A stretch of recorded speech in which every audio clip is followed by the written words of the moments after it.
Greetings, everyone, and welcome. Welcome to another Saturday evening short story reading.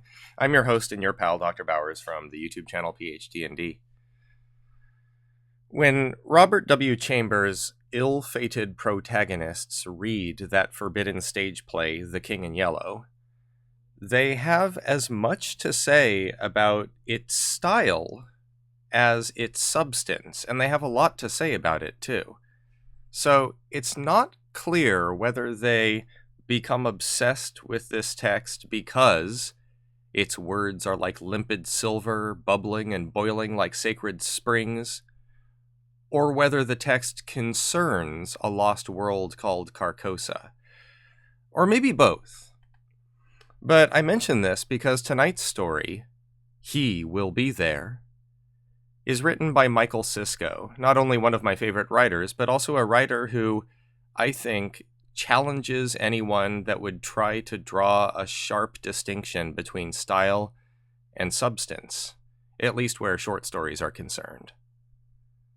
This is an entry in what I might call the modern Carcosa mythos, and even though I read it quite recently, it's one of my favorites.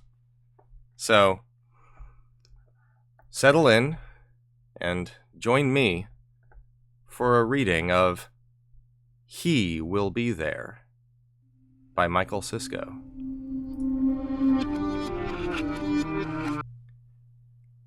I went to visit my brother in the morning, passing a house on fire further down my street. Here and there, among windows that were as calm and everyday as could be imagined, there were scorched and broken windows from which long flames were leaning. The air was full of smoke that made my eyes water and turned the sky over my head the color of clotted blood, and as I reached my car I was lightheaded from the narcotic smoke of the burning house. Though I drove with my windows wide open, I was unable completely to rid myself of the odor of that narcotic smoke, and my vision swam. The road waved. My brother Louis lived alone in a slovenly apartment, which was incongruously small for the monumentally immense building that housed it.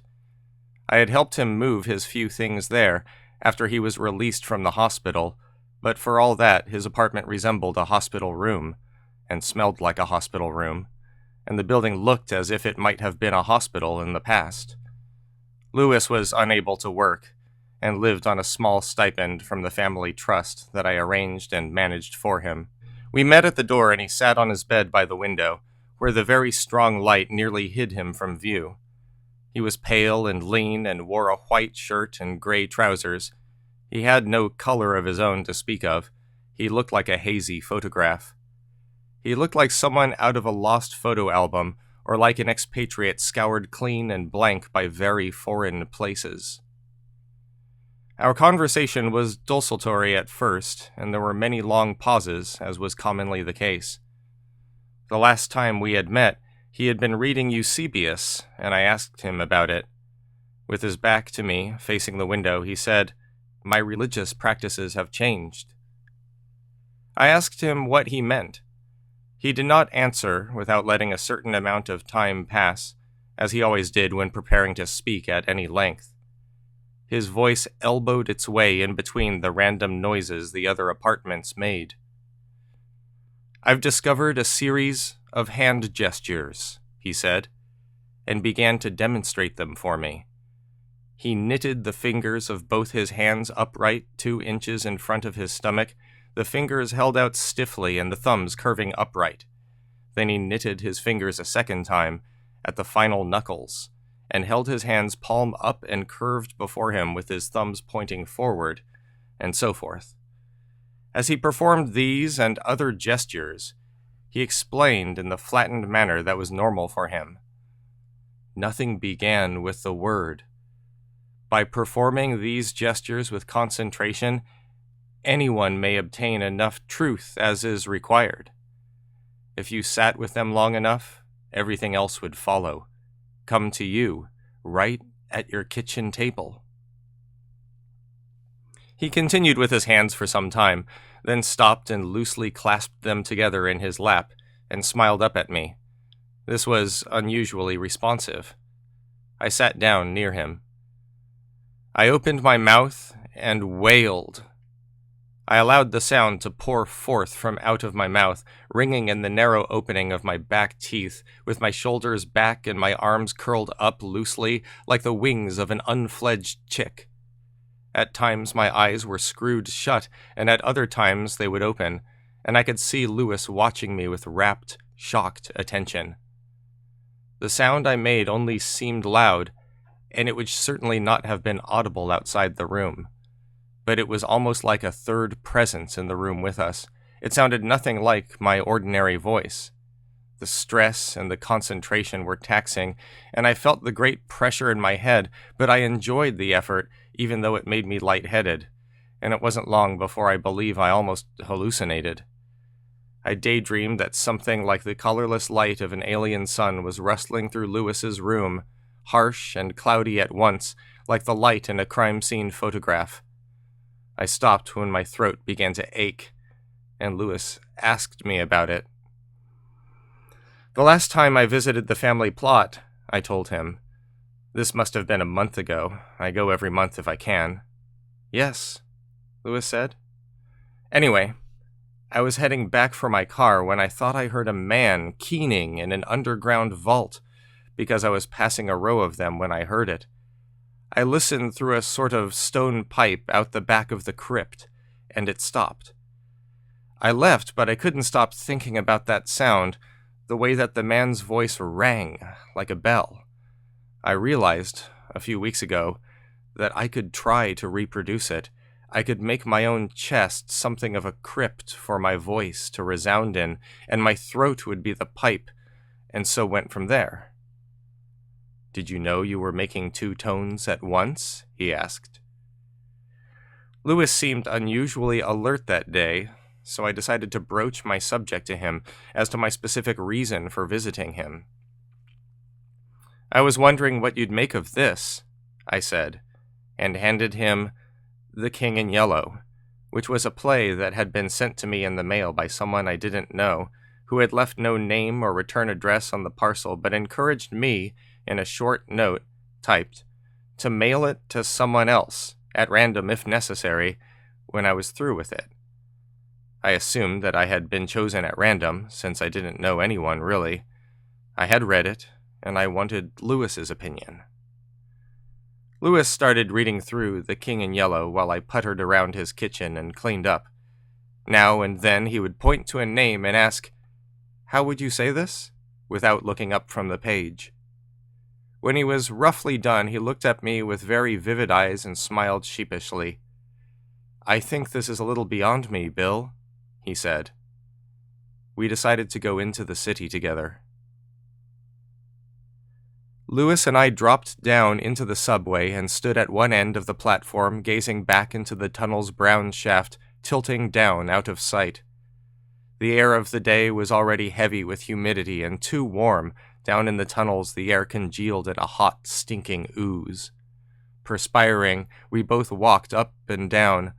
I would have been panting if the air had been more wholesome, but the onrushing train, whose squinting myopic lights were suddenly visible in the far distance, was pushing a column of miasmic air in front of it. The artificial wind bathed me in a reek of urine and stagnant water, and a cloying odor of fresh paint thickly exhaled by the newly retouched girdered columns.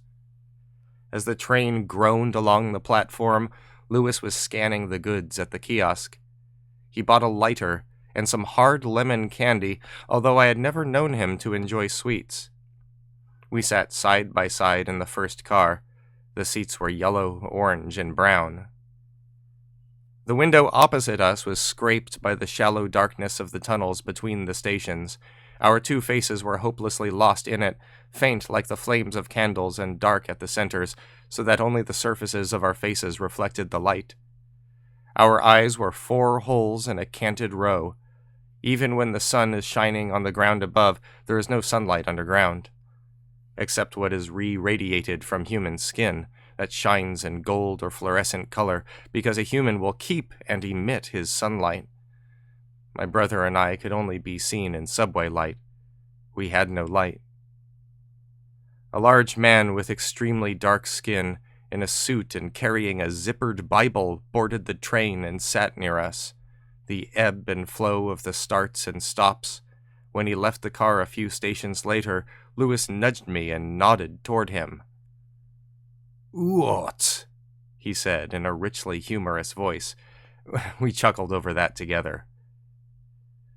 Lewis silently opened and steadily ate his box of lemon candy. I didn't share them. There was no air conditioning in the car, and I was constantly wiping the sweat from my face and neck onto my hands and wiping my hands onto my trousers. An old man, decked out in a scarecrow get-up mishmashed from cast-offs, trudged to the front of the car and sat by the driver's door. I covered my nose with my salty hand. He fished a short butt from the pocket of his dirt-stiffened sweatshirt and lit its blackened end from a matchbook. I looked at Lewis. Sweat ran in streams down his impassive face. The old man crushed out his butt a few puffs and pocketed it. The train ebbed and banged back and forth, whinged and started again. Then it stopped somewhere between stations, and we sat waiting. The window opposite us was empty except for an ugly sodium light. The air stood completely still. I glanced at the old man. He was holding his brown plastic shopping bag in front of his face. He had been puking beer into it silently. He stared at the empty seats opposite him with resigned animal calm, and now and then lowered his head, soft patter of fluid in the plastic. Watching him, I became calmer too. The train rolled forward, and, when its doors hastily rattled apart, I pushed Lewis with me onto the platform. We transferred to an express for the downtown stops into a car that was already beginning to fill up. At the next stop, it was filled. We stood by the doors, forced to either side by crowding passengers, and shifted with the rest of the human heap as the driver jerkily accelerated and decelerated. Lewis and I could only eye each other around a haphazard barricade of shoulders, upraised arms, and restless eyes, faces and heads in every direction, an orange ear glistening a few inches from my nose. I ascended to the street, already weary, but Lewis was in the mood to go on walking. As we were disgorged from the underground, a garbage truck hurtled past, belching a black plume of diesel exhaust, and trailing after it, a hot, rancid stink that hung in the air and clung to our clothes. My brother and I swam through a morass held fast between high buildings, air churned only by braying traffic and the occasional surprise updraft of subway air through sidewalk gratings as trains hollowly roared past below. We were walking too slowly to merge successfully with the fast-moving pedestrians, who filled the pavements and spilled out onto the avenue in a bulging motley centipede of scissoring legs. The side streets were emptier, but the little shops that lined them were not bland and indifferent like the boulevard shops. These little shops peered at passers-by. A billowing hood of warm, beery-smelling, moist air, laced with musty cigarette smoke, suddenly washed down on us, and, as I glanced into the bar through its open door, I could see its sallow, sticky-faced personnel following us with their eyes, as if they had been angrily waiting for just such a couple of scarecrows to amble by. Together, we hurried on toward the next avenue. Lewis glanced at me and said with a limp grin, "The scalloped tatters of the king in yellow must hide till forever." I nodded, and grinned weakly in return. In the gray lobby windows of a building under construction, our reflections appeared, sliding beneath the thickly scribbled layer of dust that still coated them. Two long, lean phantoms, our heavy hands hanging down and our heavy feet tramping in battered shoes, and past our shadowy eyes in the dim light outside, where a visible floor drifted in white plaster dust, ladders and heaps of abandoned tools, wires and corrugated metal hoses drooping from the ceiling, murky columns and doorways splitting the space into dozens of stealthy paths, into warm darkness smelling of paint and fresh concrete. I had the impression of a man in a bathyscaphe drifting past a shipwreck, the meager reach of my gaze brushing something submerged, uncanny. Lewis was looking, too. A trance unfolded and made us walk without pausing, trailing through the streets as if the city was the shipwreck over which we drifted. The foundations of the buildings leaked urine in thin streams slithering to the gutter, and the sweat of air conditioners spattered us. Washington Square swirled up around us, clamoring with blazing crowds. I remembered that the square had once been a potter's field, and for a moment I mistook the crowd for a crowd of another sort. My thoughts were disjointed, heat-scrambled, weaving, and tired. The square lurched sluggishly after us, then disappeared again. Finally, I leaned against a wall slick with the oils of its painted bricks and shook my head so as not to collapse on the filthy sidewalk. Lewis supported my arm as inconspicuously as possible. He seemed to expect an attack provoked by my show of weakness. He hurried me around a mound of drooling garbage bags into a building. We were not accosted. The elevator opened on an empty corridor on a high-numbered story. White walls, blue metal doors, thin institutional carpeting, detergent smell. I had begun to revive a little in the cool air. I knelt on the floor and sucked at the drinking fountain, so empty I could feel the cold gather in my stomach until I was full, and then lay against the wall with my feet out before me.